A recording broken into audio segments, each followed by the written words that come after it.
As I continue to count down the weeks until my very first marathon, I thought I'd give you guys a little bit more of an insight into all of the shoes that I'm wearing to currently hit 80 miles each week, and in the future extend that to 90 and 100 miles per week. Now we're gonna jump right into it without wasting any time with our daily trainers, which technically speaking, I do have 5 pair of shoes in front of me, but it's really only 3 if we're being honest. So we're gonna talk about each one, what I use it for, and a little bit of a deep dive into it, and then go on to the next. And we'll start off over here with the most this thing's knocking on the edge of a retirement if I'm being honest. This is the Vomero 17, an absolute try and true tested shoe. I am a big fan of the Vomero lineup, especially with the 18 being released. I haven't had a chance to try the 18. We'll talk about that. But the 17 is an absolute beautiful shoe that I really enjoyed using for a lot of my easy runs. But as it got closer to 400 or 500 miles, I've slowly transitioned it into a warm-up and cool-down shoe. So technically, yes, it is a daily trainer, but the only thing I'm actually using it for now is warm-up and cool-downs going into workouts. And again, that's just because it's got a lot of mileage on it, but I don't feel like it's quite dead just yet, so I want to make sure I'm getting all my money's worth. Next, we're going to jump into the middle, which is a shoe that Nike actually sent me. Now, you're going to notice as we continue talking about shoes, all of my shoes are Nike shoes. I don't have any affiliation with Nike. Nike did send me a few pairs of shoes not too long ago. If you haven't watched that video, I'd recommend checking it out. But I have always been a fan of Nike shoes. They just work the best for me, and it's something that I am really happy to see the direction they've gone in the previous few years, just because I feel like they've always been at the top of the running shoe game, and I don't think that's changed. And honestly, I feel like this year might be one of the better years Nike has had with shoe releases. And that includes this shoe right here. This is the Nike Structure 26. Now, I did not wear the 25 or any versions of the Structure before I got this shoe. Nike sent this to me the day before it actually was globally released, so I technically had it a little early, which was super cool, I won't lie. And this shoe is a stability shoe, no surprise there. It is called the Structure, which I think is a fitting name for what it's worth. And it's got a weird place in my heart right now because part of me wants to use it more than I do, but I also feel like it's a little bit difficult sometimes to want to reach for the shoe after something like a hard workout. What I'm primarily using this shoe for right now is simply easy runs and doubles. I think it's a really good shoe to help with foot strength. It's not super cushioned by any means. It's much more of a firm shoe. I probably will make a video reviewing this in the next few weeks. It's taken time to really get my head around what this shoe is to me, so I still need a little bit more testing on it. I probably only have 50 to 75 miles on it so far, but I won't lie, I am really enjoying this shoe for the runs that I use it for, and I do think you could use it for recovery runs. I would prefer to reach for a shoe like the Invincible 3. Now, I have 2 pairs of Invincible 3s, which is why this shoe rotation is 5 shoes, even though, again, you don't really need to count the Vomero 17s, and you don't need to realistically count both of these. This shoe has a lot more mileage on it than this shoe. This shoe used to be my long run shoe, but got replaced into a different shoe. So now, again, these are both recovery shoes or double shoes, easy run shoes. Basically, if I don't want to wear the same shoe twice in a row, day after day, I'd prefer to use a different pair of shoe for every run I do and not wear the same shoe 2 days in a row, if that makes sense. So having 2 pairs of Invincibles is actually quite nice. I don't think it's super necessary because, like I said, this is a super cushioned shoe. It's very comfortable by all means, don't get me wrong, but at the same time, I'm probably losing a little bit of foot strength when it comes to running in something a little less cushioned like the Structure 26.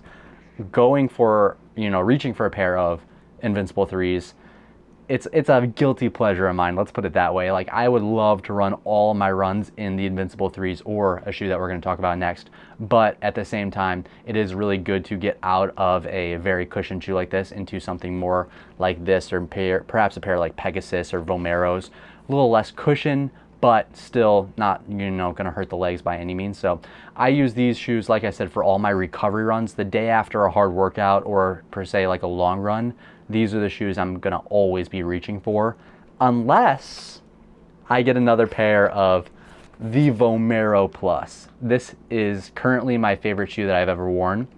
which is hard to say because I loved the Invincible 1s and 2s and even the 3s. I'd say the Invincible 1s or the Invincible series in general was my favorite shoe series. But when they released the Vomero Plus, and I got these early, so that was super exciting. Nike sent me these alongside the Structures, and the first time I wore this shoe, I was like, wait a second, this could be something great. And then I wore it for a long run, and I was like, yeah, this is absolutely gonna be a phenomenal shoe. In my opinion, it has a chance to be shoe of the year. And I've had so much fun running in this shoe so far. I actually wore it this morning for a longer run, 11.5 miles at a pretty easy pace. And it's just so easy to cut down pace in this shoe, in my opinion, but also not feel like I need to run fast. Like, it's got this weird cushion, bouncy, every run feels fresh, if I'm gonna be honest with you. I would absolutely be reaching for this shoe for pretty much any single run that you could give me outside of a workout, obviously. And very, very happy wearing this shoe. So this shoe is probably my current favorite shoe, and if I could, I would use it for all my runs, but at the same time, it's full Zoom X of foam, and I realistically probably should be getting in some runs with something like the Structure, like I said, just to help build that foot strength. But those are my 5 daily trainers. I don't really need 5, but because I have all 5, it's honestly super nice, like I said, to not wear the same shoe day in or day after day. So I'm very grateful for the shoe rotation that I have built up over the last few months. Now we're gonna jump over to 2 pairs of shoes that are almost like question marks to me at the moment. They're a bit weird because this is the Zoomfly 6. You guys probably have heard a lot of good things about this shoe, and for good reason. It is a phenomenal, fun shoe. I really enjoyed testing this back in fall of 2024. When I first got it, I was using it for a lot of my workouts. I think it's a phenomenal threshold shoe, and I said it would probably be one of the perfect marathon training shoes, and I stand by that. However, now it has 350 miles on it, and it's getting to the point where I can comfortably run threshold or slower threshold paces, but when it gets to some of that faster stuff, it's just not as reactive, if you will. So it's gonna almost become a shoe that I'm hesitant to reach for depending on the workout, which is never a way you wanna feel. I'm gonna talk about what I'm gonna be transitioning this shoe to, but before I talk about exactly what that shoe is gonna get transitioned to, let me talk about the other sort of question mark shoe, which is the Pegasus Plus. And this is a shoe I really wanted to like because I do enjoy wearing it, but I'm currently just unsure about what to use it for. I did use it for a couple workouts, and it's fine at doing the slower, fast-paced stuff, if that makes sense. And I thought to myself, this is probably gonna be a great progression long run or just normal progression run shoe. And I stand by that sort of. Progression runs in this shoe, fine. Progression long run, by mile 12, I just feel like these shoes don't feel great on my legs, and my legs just feel so much more taxed. It's only cushion at the end of the day. There is no carbon plate, so your legs are getting more and more energy taken from them instead of wearing something like a carbon plated shoe. So I'm kind of in this position where, okay, I can do a progression long run in these shoes, and I've done 2 of them so far, but when I'm finishing it, I just am not feeling as fresh. And for somebody who's doing, like I said, 80 miles, trying to work up to 100 and preparing for the marathon, it's not like I'm preparing for a 5K where, you know, I can handle some heavier legs on harder days when, you know, I'm only preparing to race for 15 minutes. So I'm kind of in this position where, like, okay, if I'm going to be racing the marathon, I probably want my legs to, you know, kind of sort of feel fresh day in, day out. And, you know, we're doing double threshold work right now, so I don't obviously know that they're going to be super fresh after days like that.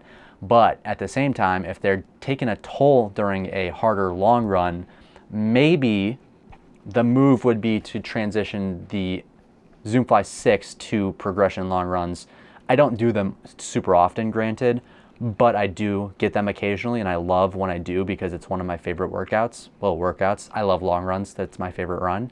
So I'm thinking that the Zoomfly 6 is going to get moved to my progression long run shoe, and occasionally I'll still reach for it for a workout. I do enjoy using this shoe for a workout, but that leaves me in the position of wondering, what do I use the Pegasus Plus for?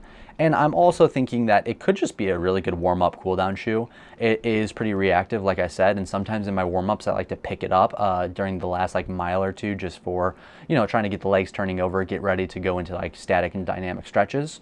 So it could be good for that. It could also just be a good shoe if, you know, my coach hits me with a, hey, I'm gonna have you do, you know, a 2-mile threshold and then jump into some 800s. I could use the Pegasus Plus for that threshold and then toss on something else for the 800s, depending on the amount of rest I have. So it's kind of just like, you know, it could be a pre-meet shoe for all I know, or if I have an easy run with strides at the end, I could toss this on for that as well. It's just in this unknown category at the moment, and yeah, I'm trying to figure out what I'm going to use it for.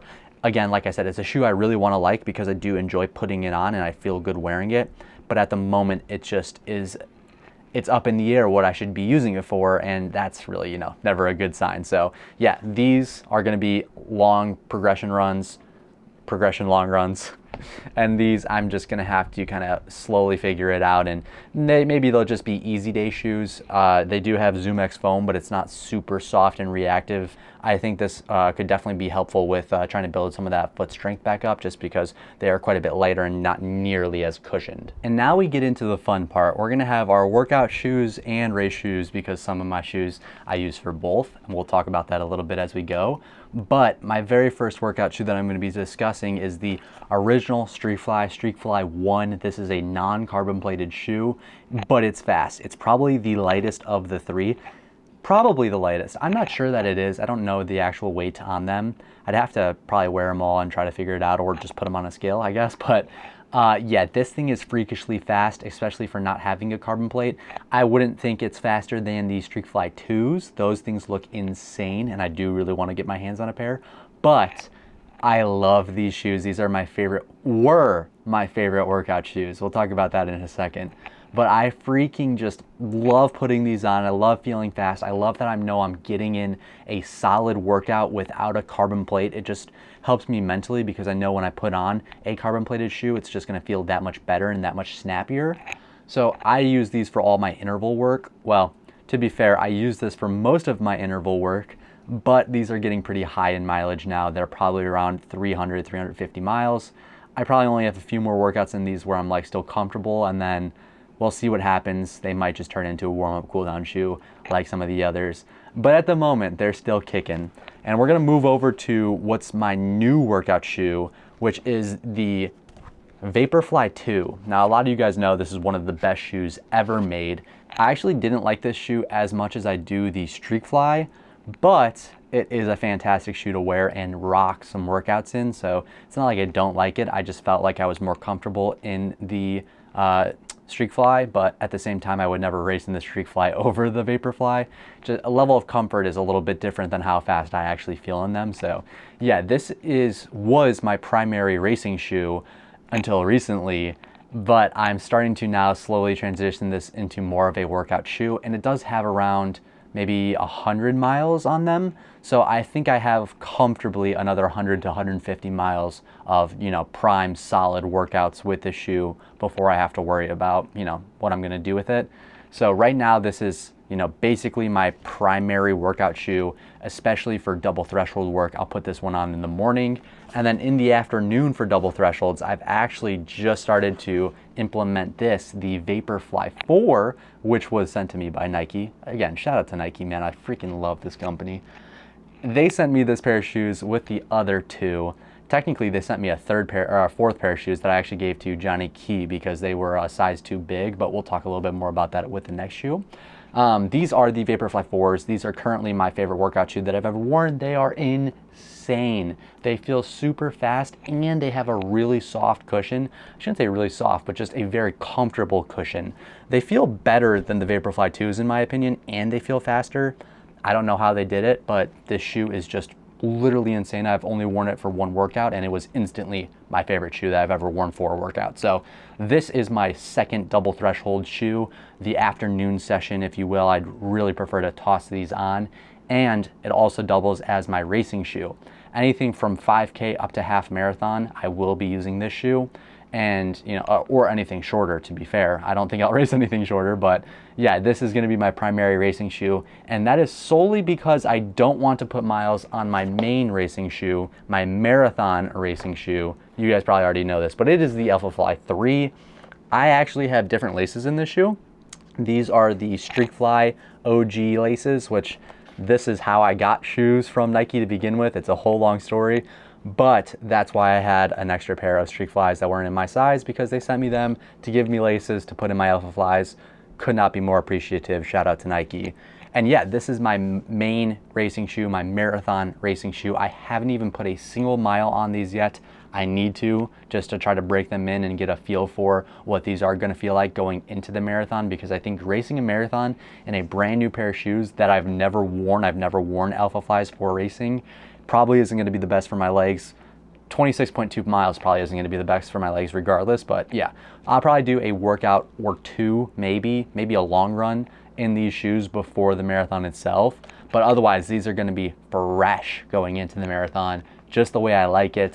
And I don't want to put too much mileage on them, because you only get 3 to 4 perfect marathons out of these shoes, or prime marathons out of these shoes, before they obviously aren't going to be that effective. And at that point, they'll turn into workout shoes. Obviously, that's just kind of the name of the game with super shoes at this point. So yeah, these are my racing shoes and the final pair of shoes that I'm going to be talking about. So if you were counting, we had 5 pairs of shoes as daily trainers, really just 3, but 5 technically.